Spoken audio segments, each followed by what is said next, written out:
Merry Christmas to all. And to all a humbug. What kind of dog is a humbug? Okay, I'm not really Santa Claus, obviously, and this isn't really the Grinch who stole Christmas. He's too nice. It's neat. Yes, it is. I'm Todd Eckloff, and this is my friend Purple. Everyone knows I love puppets, and Purple is the very first puppet I introduced when I became minister of the Unitarian Universalist Church back in 2011. I was? I am? Yes, you are. And almost every year since then, you've put on your red coat and your red hat and come to church to help us celebrate the Christmas holiday. Does everyone celebrate Christmas? Well, not everybody. Some people celebrate Hanukkah or Kwanzaa, or Kwanzaa, I should say, or Festivus, and some people don't celebrate anything at all, and that's all just fine. But I grew up celebrating Christmas, so I like having a holiday service at Christmas time. Me too. I'm glad. Only this year, Christmas Day happens to fall on a Sunday, and we're not holding services because a lot of people want to spend the day with their friends and family. So I thought I'd get a couple of my puppet friends together to star in an online holiday special that folks can watch whenever they like. Oh, goody, I can't wait to watch it. Well, you don't have to watch it, Purple, because you're in it. I am? Yes. When? Right now. You mean I'm going to be a star? Well, how does my hair look? Your hair looks as good as always, and you're already a star in my eyes, one of the bright, shiny lights that bring joy to my holiday season. Kind of like a firefly. Kind of, I suppose. Is that what a humbug is? No, a humbug isn't a bug at all, Purple. It's not. No, a humbug is a person who doesn't have the spirit of Christmas or the spirit of joy and giving and compassion or hope for a more peaceful world. Kind of like the Grinch who stole Christmas. Well, kind of, but not everyone who dislikes Christmas or the holidays is a humbug or a Grinch. The holidays make some people sad because they are alone or because they don't have a home or family of their own to celebrate with. Well, that makes me sad. Yes, and that sadness is part of Christmas too. It reminds us to be compassionate not only during Christmas but always by giving and doing what we can to help those in need and to make the world a better and more peaceful place for everyone. Is this where I say humbug again? No. Do you remember the other thing we rehearsed? I think so. You've got it. Happy holidays to all, and welcome to our Unitarian Universalist Church of Spokane Holiday Special!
Speaking of holiday specials, I'd like to introduce you to one of my special friends, Mortimer Snerd.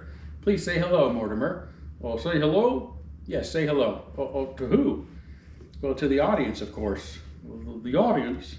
Yeah, they're right there in front of you. Right there in front of me? Yes. In front of me? Yes. Now, please greet everyone. Oh, I must need some new glasses because I can't see anybody. Well, of course you can't see them, Mortimer. I can't. No. Don't you want me to say hello to them? Yes, I'd like you to say hello to them, please. Mortimer, you can't see them because they're behind the camera. Behind the camera? Yes. How many of them are there? Well, there's lots of them, I suppose, and they're all waiting for you to say hello. And they're all behind that camera? Yes, they're all right there. Well, they must be pretty good at hide and seek because I can't see any of them. Ollie, oxygen 3. Come out, wherever you are. No, Mortimer, they're not hiding behind the camera. They're using the camera to watch us from their homes. Oh, gosh, now I'm really confused. Yeah, I know, but trust me, they're all right there, and they'd like you to say hello. Well, okay, here goes nothing. Hello, everyone. Thank you, Mortimer. Obviously, Mortimer isn't the brightest bulb on the Christmas tree, but he is one of the sweetest. So, Mortimer, thank you for being part of our holiday special. Yeah, I don't know what to say. Yeah, I know. Don't worry about it. Let me take it from here. There are many classic holiday specials, right? The Grinch Who Stole Christmas, that we mentioned, is one of them. There's Rudolph the Red-Nosed Reindeer, Frosty the Snowman, A Charlie Brown Christmas, and so many others. One of my favorites is an old episode of the Jack Benny Show that first aired on December 18th, 1955, a week before Christmas and 9 years before I was even born. Throughout our special, I'm going to show you some of my favorite parts of this episode, although I'll leave out the cigarette commercials that went along with it in those days. The days of cigarette ads are gone, and good riddance, obviously. But if you aren't familiar with Jack Benny, he was once considered among the greatest comedians ever. And some things you should know about him before watching is that he always claimed to be just 39 years old, even though everyone knew that he was a lot older. He was also a notorious cheapskate, meaning that he didn't want to spend money on anything. And finally, the subtlety of his physical comedy, especially his facial comedy, remains second to none. So with all of that in mind, enjoy this intro to this little-known holiday classic.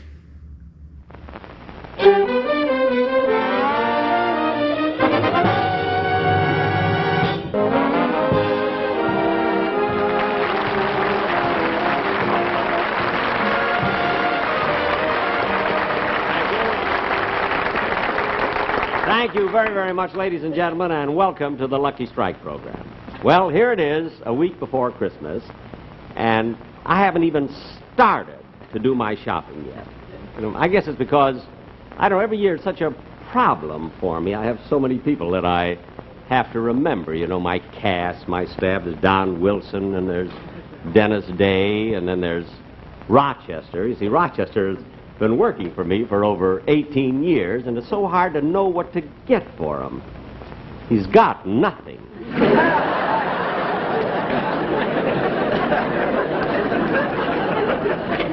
And then there's Don Wilson, of course. His wife helped me a little bit on that. She told me that he wanted a shirt, and she told me his size, too. It was 1633. See, I mean, where can you find a shirt with a 33 neck and a 16 sleeve? Then, of course, there are my orchestra boys. I always exchange gifts every year with them, and they've already given me mine. They sent me, the boys did, they sent me the most beautiful 5-carat diamond ring that you've ever seen. I got it already. The ring came, and there was no card in it or anything, but I knew it was for my musicians when the police came and took it back.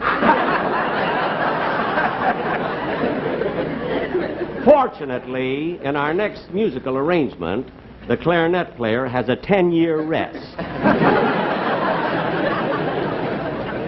And of course, Remley, Frank Remley, my guitar player, every year I always buy him a bottle of bourbon, but his doctor absolutely refuses to allow him to touch liquor this year, so I gave him something else, and he was just thrilled. I gave him the name of a new doctor. Well, to get on with the show, there's something I want to tell you, and I'm quite proud of this. You see, one of my writers, Sam Perrin, and my musical director, Mr. Malin Merrick, got together just a few weeks ago, and they wrote a brand new Christmas song. It's a novelty song called That's How Santa Claus Will Look This Year. The Sportsmen Quartet are going to sing it. Oh, and Jack, with the Sportsmen... Jack,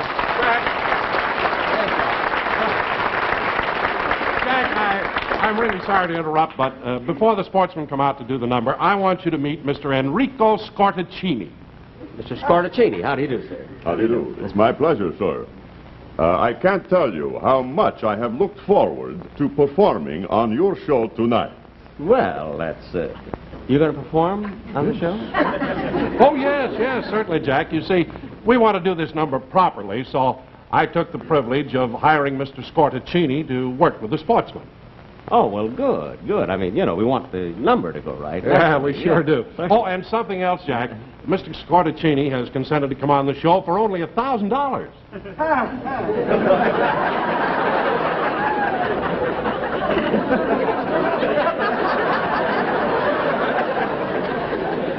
What'd you say, Don? I said he's consented to come on for only $1,000. Don, how many times have I told you that the words only and thousand don't go together? Look at Don. Excuse me, just a minute. Don, as long as the Sportsman Quartet are going to do it, why do we need... Look, just a minute, What? Jack. Now, I don't know whether you'll appreciate this or not, but it just so happens that Mr. Scorticini is between tours. And the reason he consented to come on for only $1,000 is because he likes you so very, very much. Now, couldn't you find somebody who hates me a little? I found a lot of people who despise you, but they can't sing. Bad break, isn't it? Well, Now, Jack, look, don't worry about a thing. Everything's going to be all right. Just leave it up to me. Okay. Mr. Scorticini's really going to make this number. Okay. And now, ladies and gentlemen, that's how Santa Claus will look this year, sung by Mr. Enrico Scorticini, supported by the Sportsman Quartet.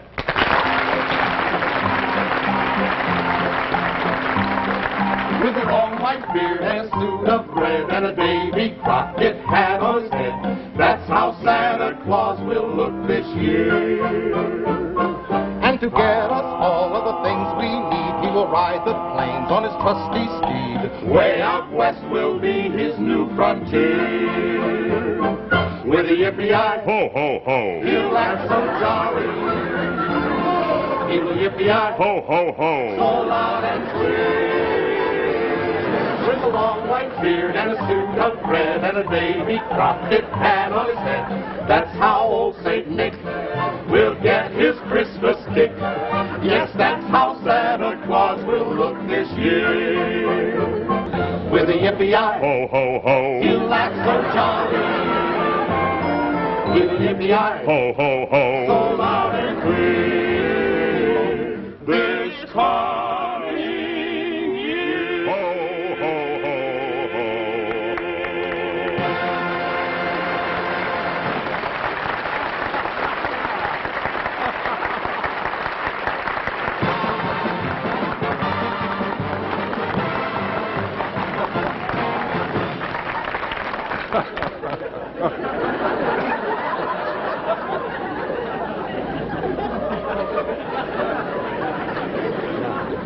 Yeah?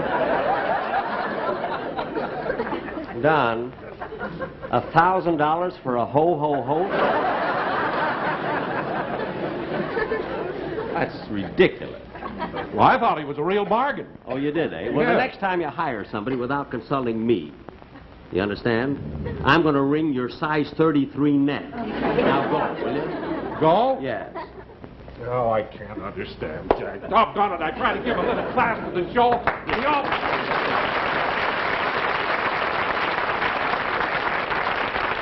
Anyway, ladies and gentlemen, that number was written by my two boys. It was recorded by the Dijon sisters, and I hope you will buy the records because my boys are going to have to pay Mr. Scorticini.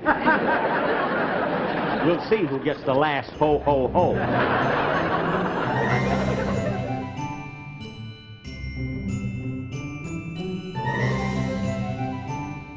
I hope you enjoyed that as much as me. We'll see more of Jack Benny in a bit, but first I want to introduce you to another very special friend of mine, Charlie McCarthy. When I was a little boy, all I wanted for Christmas was for Charlie to come live at my house and be my friend, and here he is now joining me for a Christmas special.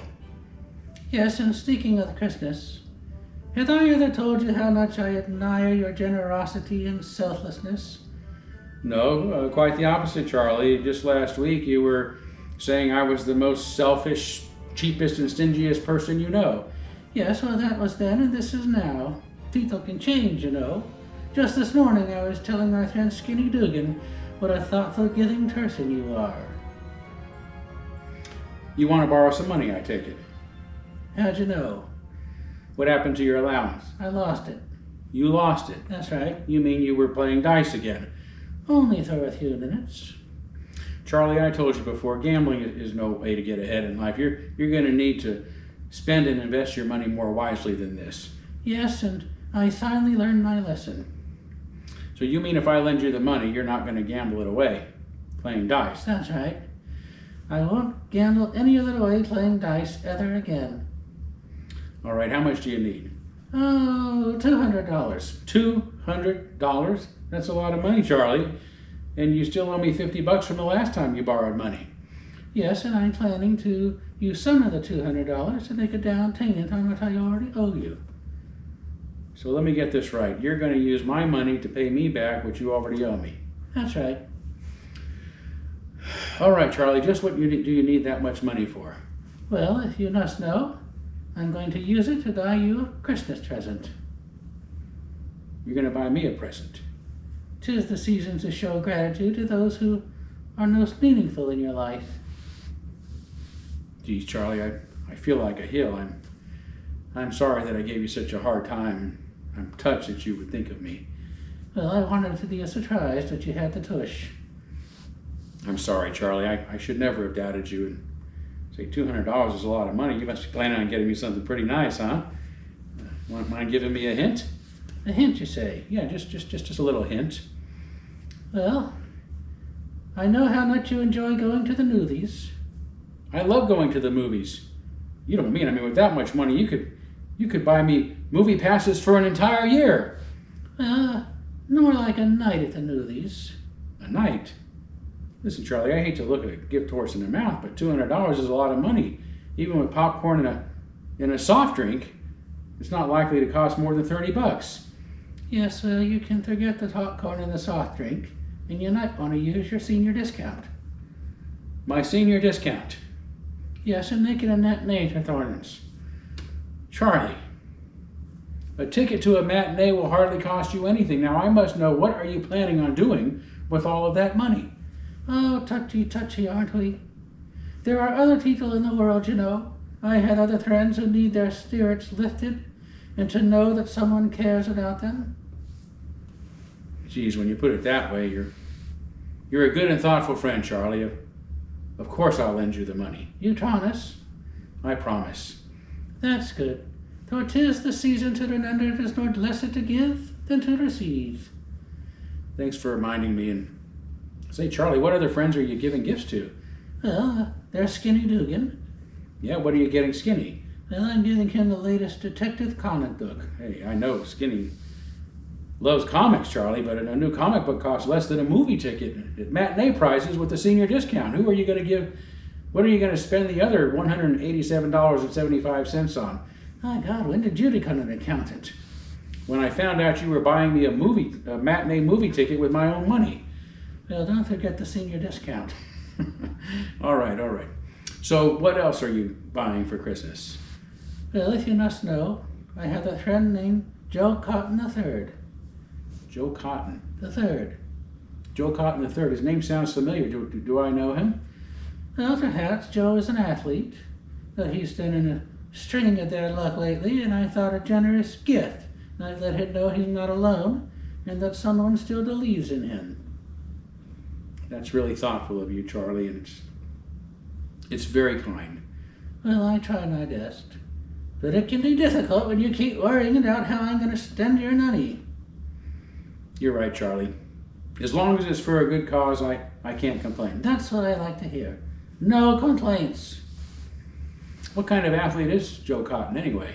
Joe Cotton III, and you might say he's a runner. Cross country? 100-yard dash? Relay racing? What kind of running does Joe do? Track racing. You mean track and field? No, just the track. Just the track. You mean... Charlie, listen, I'm from Kentucky. I recognize that name now. Joe Cotton was a famous winner of the Kentucky Derby more than a century ago. Yes, and Joe Cotton III is his great-great-grandson. You mean to tell me you're going to bet $187 of my money on a horse race? And 75 cents. Charlie, you promised you weren't going to use my money to gamble. No, I promised you I wasn't going to use your money to gamble playing dice. And you already promised me you'd give me the money. I'm afraid you misled me, Charlie. And I'm not lending you a penny, and you've been such a naughty boy that you'll be lucky if I get you anything for Christmas this year. Like I always say, you're one of the most selfish, cheapest, and stingiest people I know. Now, there's no need for name calling, Charlie. Why don't those of you watching check out another scene from Jack Benny's Christmas special while Charlie and I work out our differences? That's a $200 difference. You know, I don't want you to get the impression that I don't like to pay for talent.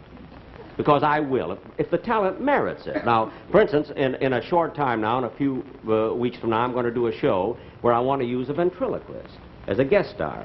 And I even got to speak to Edgar Bergen about it. It's because I love the way Mr. Bergen works with his two dummies, you know, Charlie McCarthy and Mortimer Snerd, you see. And I had lunch with Mr. Bergen a couple of times. We discussed it. And about 3 days ago, I had an appointment to meet him at his house.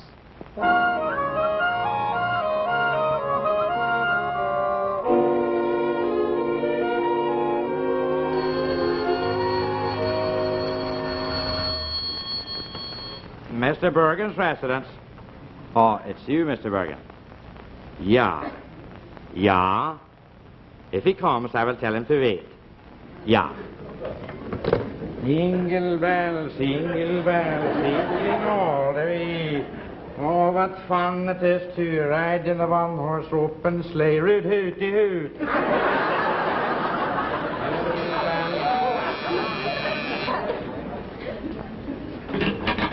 Oh, come in, come in. How do you do? I'm Jack Benny. I have an appointment with Mr. Bergen. Oh, yeah, I know. Mr. Bergen just called on the telephone. He'll be home here pretty soon. Won't you come in and wait? No, thank you. Thank you very much. It's a nice house. My, what a beautiful portrait of Mrs. Bergen. Yeah, it is. Look at this. To Edgar Bergen from Gustav. An autographed picture from the King of Sweden. Mr. Bergen must be quite proud of this. Huh? Oh, yeah, by Jemini, he is very proud of it. Mr. Bergen is Swedish, you know. I know, yeah. I am Swedish, too. No. Funny, Yeah. Funny, I thought you came from French Morocco. Mr. Benny, would you like to have me tell Mrs. Bergen that you're here? Oh, is Miss Bergen home? Yeah, I will yes, tell yes. her. Will you tell her I'm here, please? Well, here's this book that George Burns wrote. I love her, that's why. A cute title. Remember, he asked me to write the prologue to it, too. Let's see, where is it? Oh, there it is. Prologue by Jack Benny.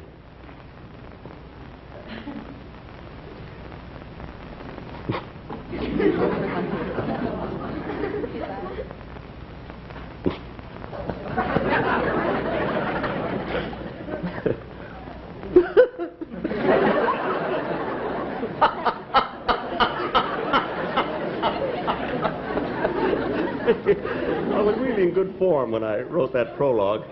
Someday I must read the book. Oh, there you are, Mrs. Bergen. Mr. Benny is in the living room. Thank you. I'll go right in. Well, Jack. Well, Francis. That's wonderful. Well, it's good to see you. Edgar mentioned you'd drop by, but he must be detained at the studio rehearsing his radio show. Yes, your butler told me he called. Oh, well, the house is a mess. I've been wrapping Christmas packages. I see. Yeah. I hope you don't mind waiting. No, it's so nice and cozy and Christmassy and everything with the tree. Yeah. Oh, thank you. And, Jack, I want you to know that of all the Christmas cards, yours was the prettiest. Well, you got it already? I only mailed it last night. No, Jack, I'm talking about the ones you sold us. Oh, yes. I did have a nice selection this year, I thought. Yes, you did. Well, Jack, I'm awfully sorry Edgar's so late, but if you'd like a drink while you're waiting, I'll ring for Pierre and have him fix you one. No, I don't. Wait a minute. Your butler's name is Pierre? Yes, we picked him up in French Morocco.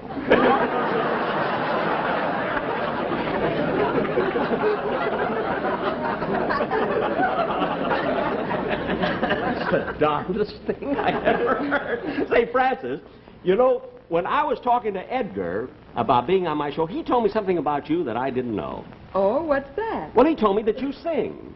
Oh, I don't really sing. Sometimes I entertain at parties, and I've appeared with Edgar a few times. Well, look, that would be wonderful. I didn't know you sing. Maybe you could sing and come on my television show sometime after Edgar does it. Oh, Jack. No, look, we've got to wait here anyway. Now, come on, let me hear you do a number. I never dreamed you could sing. Were you sure you want to use something? Certainly I do. Come on. Well, all right. All right. Let me see. Well, this is a new number I did at Darryl Zanuck's big party last week. Wait a minute. I didn't hear you sing at Darryl's party. You weren't there. I would have been there, but I didn't know he was giving a party. Go ahead, sing, will you? Will you, Francis? Sure you want to hear it? Certainly, go ahead. I'd love to. I didn't even know you could sing. Go ahead. Believe in what you're doing and do what you believe in, and life will have a new dimension. Lots of laughs, a lot less tension. Soon you find you found a new way for sleeping sounder. Your goal is high, but you'll achieve it just as long as you believe. That's why each graduation day, the guest of honor will always say, to be successful in the field you choose, students, all you got to do is believe in what you believe in, and life will offer love and laughter ever after. Just believe. That's why each graduation day, the guest of honor will always say, to be successful in the field you choose, students, all you got to do is believe in what you're doing and do what you believe in, and life will offer love and laughter ever after. Just believe.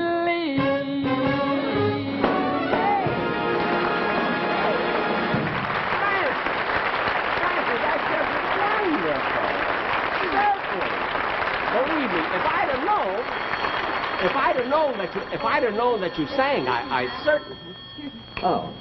Hello? Yes, this is Mrs. Bergen. Well, Mr. Bergen isn't home. May I take a message? What? Oh, that's wonderful. Oh, he'll be very pleased about that. Yes, he'll be down in the morning. Thank you. Bye.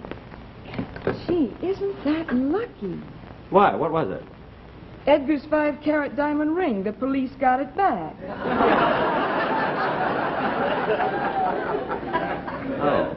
Look at Francis. Getting back to the song. Look, while you were singing, I got an idea for a show. Now sit down, and I want to tell you. Now we can do this anytime. Oh, Mrs. after Edgar does his Bergen. Where are you, Mrs. Bergen? Come out, wherever you are. Oh, there you are, Mrs. Bergen. Look at your schedule I found outside.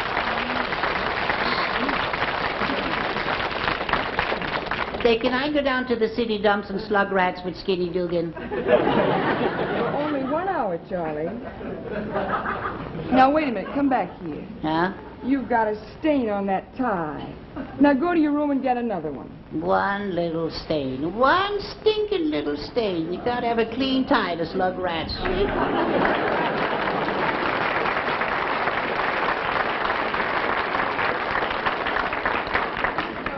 You know, Jack, sometimes Charlie... Jack?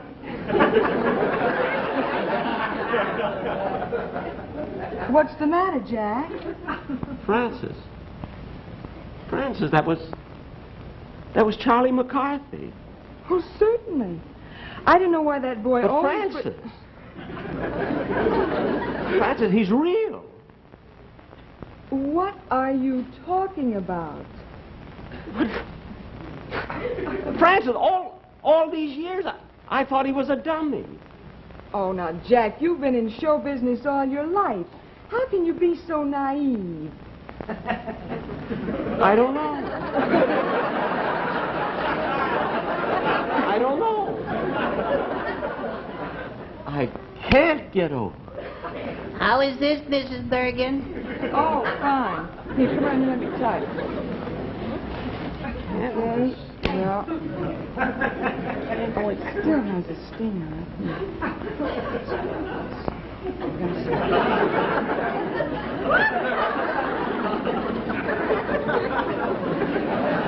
Hey, are you trying to pick my pocket? No. No, I'm sorry.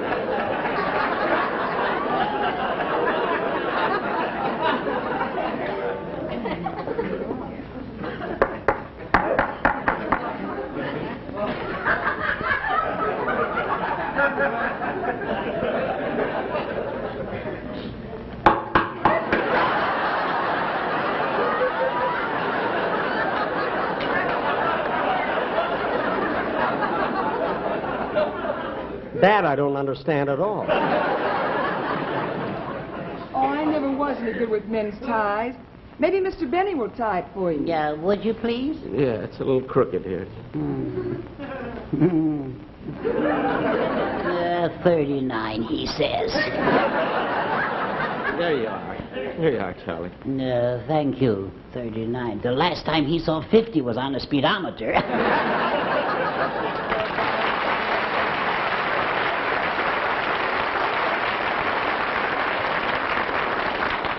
Can't get over it. I can't get over it. Jack, you're not putting on an act, are you? Putting on an act? For years I was so sure that Charlie McCarthy was a dummy that I was so positive I would have bet 50 cents. No. Yes. I was never so baffled in my life. Oh, Mrs. Bergen. Oh, Mrs. Bergen. I finished my work. I'm ready to collect my quarter. Okay, Mortimer.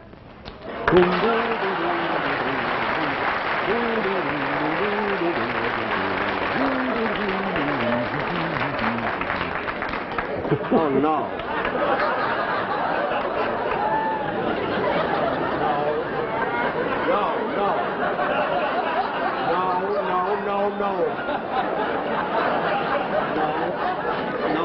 No. Well, now, here's your quarter. Did you do a good job? Yeah, I got all the leaves. It was tough getting up on the tree, but I got them. Well, now, what are you going to do with your quarter? Well, I thought maybe I'd, say, who's the yokel? Can we talk in front of him? Perfectly all right. Are you sure now? You're sure he ain't an eavesdripper? No, Mortimer, that's Dropper. Well, he looks more like a drooper. Mortimer, this is Jack Benny. Now go over and say hello. No.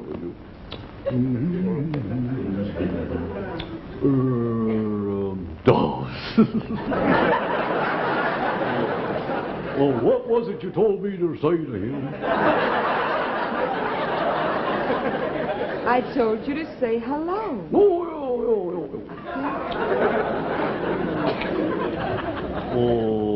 hello.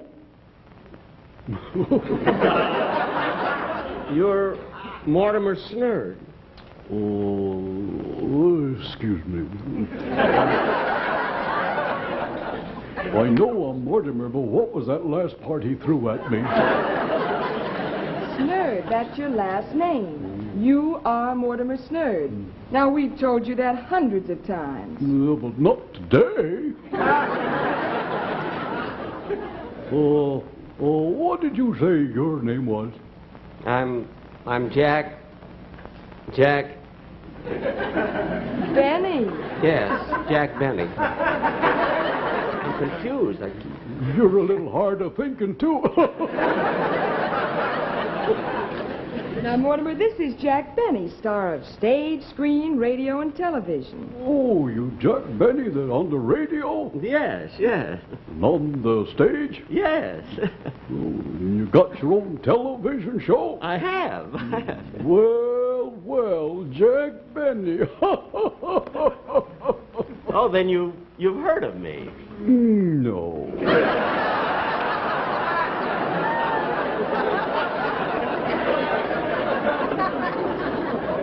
Mortimer, what do you mean you never heard of Jack Benny? Now, how did you get so stupid? Well, what was that question? I said, how did you get so stupid? Well, I had a good deal and I just couldn't turn it down. Well, so long, oh, the heck with it. I don't know.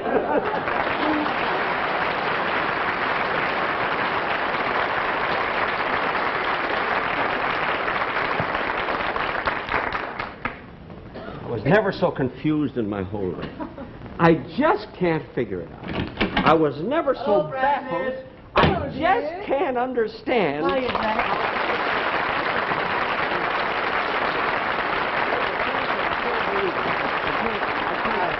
I'm sorry I was late. Say, I've been thinking about the show and I've got it all worked out. But So Edgar, finally look on at paper Edgar. now, Jack. Edgar, I want to tell you, I can't understand. Yeah, sit down. I'll tell you about it, Yeah. Jack. Now See, look at the at opening of the show. No, not there, Jack. Here.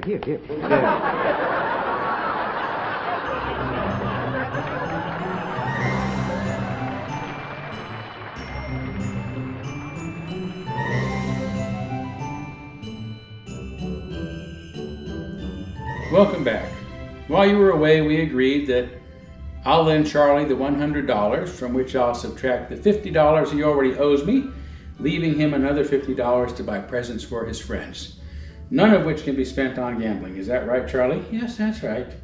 And just to show there's no hard feelings, I'm still going to get you a movie ticket for an evening showing with snacks. Well, that's very kind of you, Charlie, but you don't have to do that. No, and I'm not going to, but it's the thought that counts. Well, I suppose it is. And Merry Christmas to you, Charlie, and Merry Christmas to all of you, and may your holidays be merry and bright. And may you have a very happy New Year.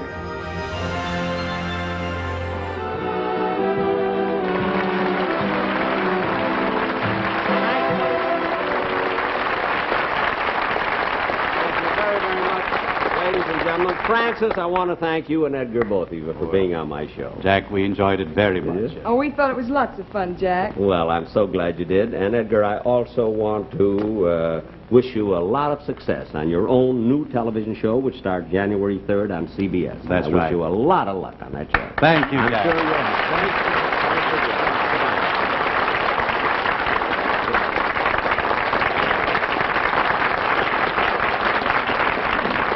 Ladies and gentlemen, be sure and watch Ann Southern next week. I'll be back in 2 weeks. And now, on behalf of my sponsor and my entire staff, I want to wish all of you a very, very Merry Christmas.